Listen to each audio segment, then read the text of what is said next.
सलामुन अलैकुम। राज़ इल्म सीना, इसमें हम लगभग 14 पार्ट आपस में बात कर चुके हैं और इस पर हम बात करते करते एक महत्वपूर्ण बिंदु पर पहुंचे थे, जहां पर हम बात कर रहे हैं निगाह और एहसास की, इल्म की। किस तरीके से एक इल्म जो है पूरी कायनात बन करके हमारे सामने प्रस्तुत होता है। और बहरहाल इसका जो आखिरी पार्ट 18 मैंने रिकॉर्ड किया था, वो आज से 3 महीने पहले रिकॉर्ड किया था मैंने।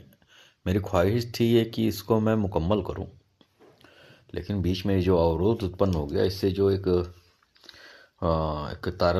तारतम्यता बनती है वो टूटी। बहरहाल जो ईश्वर ने मुझे समझ दी है उसको सामने रखते हुए इसको हम फिर से स्टार्ट करते हैं और एक बार फिर से हम जीवन की इस व्याख्या को समझते हैं। ये जो ब्रह्मांड है वह अपने प्रत्येक आकृति, रूप और प्रत्येक गति, इसकी जो हरकत है, इसके साथ में पहले जो है ईश्वर के ज्ञान में, उसके इल्म में मौजूद था। और ये जो उसका मौजूद होना है ईश्वर के ज्ञान में, इसको हमने रुइया समझा कि ये रुइया था। हमने रुइया के बारे में जिक्र किया है पीछे। और जिस ज्ञान में इस ब्रह्मांड की का मौजूद होना बना हुआ था, इसकी विद्यमानता थी, उसे ईश्वर के उस ज्ञान को हमने इल्म वाजिब कहा, यानी कि इसेंशियल नॉलेज, आवश्यक ज्ञान, जो कि मूलभूत ज्ञान है। या फिर हमने इसको इल्म कलम का भी नाम दिया, इल्म कलम से भी हमने इसको समझा। ये जो मूलभूत ज्ञान है, इल्म वाजिब, इसेंशियल नॉलेज जो है, वो ईश्वर का एक गुण है, उसकी एक विशेषता है। और इसी इल्म वाजिब को जो है उसका प्रतिबिंब कहा जाता है, उसके स्वरूप का प्रतिबिंब। इल्म वाजिब के बाद जब ईश्वर का गुण एक कदम और नीचे उतरता है तो उसे हम आलम वाकिया कहते हैं, जिससे या ये समझ लो कि एक ऐसा लोक जहाँ पर सत्य ही सत्य है, जहाँ पर चीज़ें जो है फैलती हैं। तो सूफियों ने इसको इल्म वाकिया कहा, सॉरी आलम वाकिया कहा, जहाँ पर सारी चीज़ें सत्य रूप में घटित हो रही हैं। और इसी जगह पर आध्यात्मिक आत्माएं, यानी कि वो आत्माएं जो प्योर हैं, जो अपने में ही 100% हैं, उनका प्राकट्य हो जाता है, वो प्रकट हो जाती हैं। और यही वह स्थल है जब ईश्वर ने इस ब्रह्मांड के ये जो प्रकट है, इसके निर्माण का इरादा किया। और जब उन्होंने कहा हो जा, और ये हो जा शब्द क्या है, जो इल्म उनके इरादे में था, उनके मालूम में था, उस मालूम को प्रत्यक्ष किया, यानी कि उसे आकृति और रूप उन्होंने प्रदान की। जो इल्म पहले उनके अंदर विद्यमान था, वो ज्ञान, उसको कुन कह के हो जा, कि जो अप्रत्यक्ष है अब तू प्रत्यक्ष हो जा। यहाँ से ही दो स्थितियां जो हैं स्थापित हो जाती हैं। एक क्या कहते हैं, एक अवस्था ईश्वर के ज्ञान की और दूसरी अवस्था ईश्वर के इरादे की। वास्तव में ये जो इरादा है वही जो है इस लिमिटलेस ब्रह्मांड की शुरुआत करता है।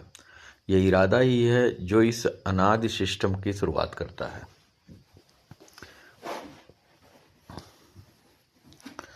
अनादि के प्रारंभिक चरण में जो अस्तित्वगत तत्व थे वो स्थिर और मौन थे। जो उस वक्त चीजें मौजूद थीं वो मौजूद थे, लेकिन वो मौन और स्थिर थे। इन अस्तित्वगत तत्वों को आध्यात्मिक भाषा में अगर हम कहें तो हम इसको कह सकते हैं इल्म वहदत या सुरक्षित पट्टिका, जिसको हमने लौह महफूज के नाम से जाना है, सुरक्षित पट्टिका, संरक्षित पट्टिका, ये कहते हैं। जब ईश्वर को ये स्वीकार्य हुआ कि ये जो अस्तित्वगत तत्व मौजूद हैं इनका मौन टूटे और गति आरंभ हो, तो ईश्वर ने जो उस वक्त अस्तित्व मौजूद थे, जो भी रूह हैं, क्योंकि उस सत्य लोक में केवल रूह ही मौजूद हैं, जीव आत्मा नहीं मौजूद है भिन्न भिन्न तरीके के। तो उन अस्तित्वगत रूहों को संबोधित करके ईश्वर ने कहा, क्या मैं तुम्हारा रब हूँ, अलस्तु बिरब्बिकुम। जब अस्तित्वगत तत्व की प्रत्यक्ष इस पर केंद्रित हो गई और इसको सुनते ही उनके अंदर एक चेतना का निर्माण हुआ, क्योंकि उन्होंने इस चीज को सुना। उस चेतना ने उत्तर में जी हाँ कह करके ईश्वर के ईश्वर होने का, यानी कि रब होने का स्वीकार किया। यही उस सत्य लोक का पहला शक्ल है, यह उसका पहला शक्ल है। जब वस्तुओं में गति की शुरुआत हुई तो सत्यलोक की दूसरी शक्ल का प्रारंभ हो गया। अच्छा, मैं जब सत्यलोक बोल रहा हूँ तो इसका मतलब ये नहीं जो कबीर जी का सत्यलोक है। ये सत्यलोक केवल इसलिए शब्द मैं इस्तेमाल कर रहा हूँ कि ताकि हमको समझने में आसानी हो कि जो पहला लोक हुआ, पहली जो रचना हुई, जो पहला अस्तित्व प्रकट हुआ, हाँ, कुन कहने के बाद जो सारी चीज़ें मालूम में थीं वो प्रकट हुई, तो वहाँ पर वो सत्य प्रसंग है। वहाँ पर अभी कोई भेद नहीं है, सब अपने अपने मस्ती में है, सारी चीज़ें मौन है, ठहरी हुई हैं, सारी रूहें, सारी आत्मा। तो इसको मैं सत्यलोक कह रहा हूँ क्योंकि वहाँ पर अभी किसी प्रकार के विकार का सिस्टम नहीं है। तो जब वस्तुओं में गति प्रारंभ हुई और सत्यलोक या इस सत्य प्रसंग के दूसरी शक्ल का आरंभ हुआ, और इसी शक्ल को, इसी बदलाव को हम साधारण भाषा में कसरत कहते हैं, और इसी शक्ल को प्रतीकात्मक लोक या आलम मिसाल या जो भी कहा जाता है, जिसको हमने पीछे जाना। यहाँ से ईश्वर का कार्यादेश, अमर रब्बी आदेश, आत्मा अविभाज्य या मनुष्य जीवन का आरंभ करता है, और उसी का प्रतिबिंब लोक में घटनाओं की आकृति का रूप धारण करता है। भौतिक लोक का यह प्रतिबिंब वस्तुओं का दूसरा प्रतीकात्मक स्वरूप है।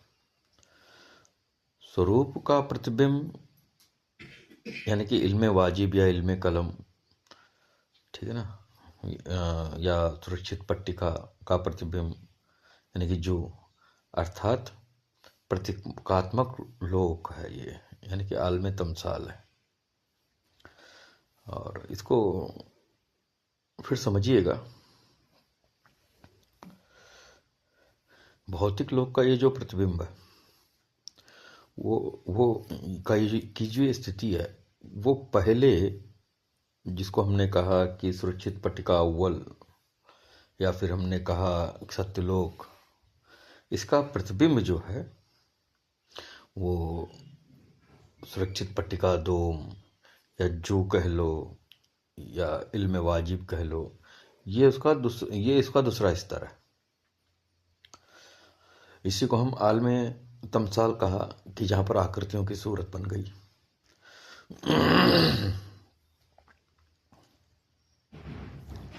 इसी को ही हम आज का मौजूदा ब्रह्मांड भी कहते हैं, इसको ऐसा समझ लीजिए।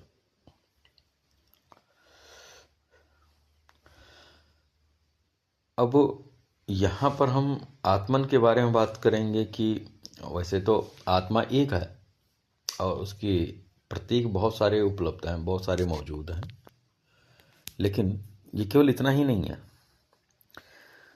सृष्टि की संरचना में आत्मा के 3 हिस्से हैं। पहला है परमात्मा, फिर मनुष्य की आत्मा, फिर प्राणियों की आत्मा। जो परमात्मा है, यहाँ पर परमात्मा का मतलब ईश्वर नहीं है, आत्मा की सुपर स्थिति जो टॉप लेवल है, जो अपने ज्ञान में स्वयं प्रकाशित है, तो उसको हम कह लें कि परमात्मा नहीं, हम उसको अब इसको मैं कैसे कहूँ, परमात्मा अगर मैं बार बार कहता रहूँगा तो आप इसको ईश्वर से संरेखित कर लेंगे, तो हम इसको थोड़ा सा कहते हैं कि परम की आत्मा। तो ये जो परम की आत्मा है, वो इल्म वाजिब जो है, जो ईश्वर का मूलभूत ज्ञान है, ये उससे संबंधित है। और जो मनुष्यों की आत्मा है, वो जो है इल्म वहदत के अंश से निर्मित है। और जो प्राणियों की आत्मा है, जिसको तीसरे दर्जे पर रखा जा सकता है, वो जो आत्मा है, वो जो अर्थात जो दूसरे स्तर का प्रतीकात्मक लोक है, ये उससे संबंधित है, ये उससे संरेखित है। यानी कि एक आत्मन में 3 हिस्से हैं और ये तीनों चीज़ें प्रत्येक आत्मन में पहले से ही मौजूद हैं। यानी कह लो कि ये जो एक आत्मन है, देखिए यहाँ पर होता ये है कि बेशक कि वो जो आत्मन है वो एक है, लेकिन वो लफ्ज़ कुन के होजा के पावर से बहुत सारी उपलब्धता में है। और जितने भी उपलब्धता में है उनमें प्रत्येक में ये 3 हिस्से ऑटोमेटिक विद्यमान है। आत्मा परम भी विद्यमान है, जिसके अंदर इल्म वाजिब है, जो ईश्वर का इल्म है वो पहले से ही उससे उस अंश से वो युक्त है। और जो आत्मा है वो मानव है, वो इल्म वहदत यानी कि दूसरे स्तर पर, यानी कि लौहे दोम, जो शुरुआत से समझ रहे होंगे वो इस चीज़ को समझ रहे होंगे, तो लौहे दोम से उस अविभाजन से वो युक्त है। और जो तीसरी प्राणियों की आत्मा है, वो जू के अविभाजन पर आधारित है। इसको हम फिर से इस आत्मन के विषय का जो यहाँ से ये पूरा विषय जो है एक करवट लेगा, तो इसको हम फिर अगले संदर्भ में बात करते हैं, ताकि इस पर हम और खुल करके ठीक तरीके से बात कर सकें। तो मौला हम सबको अपनी निगाहें कर्म में रखे और इस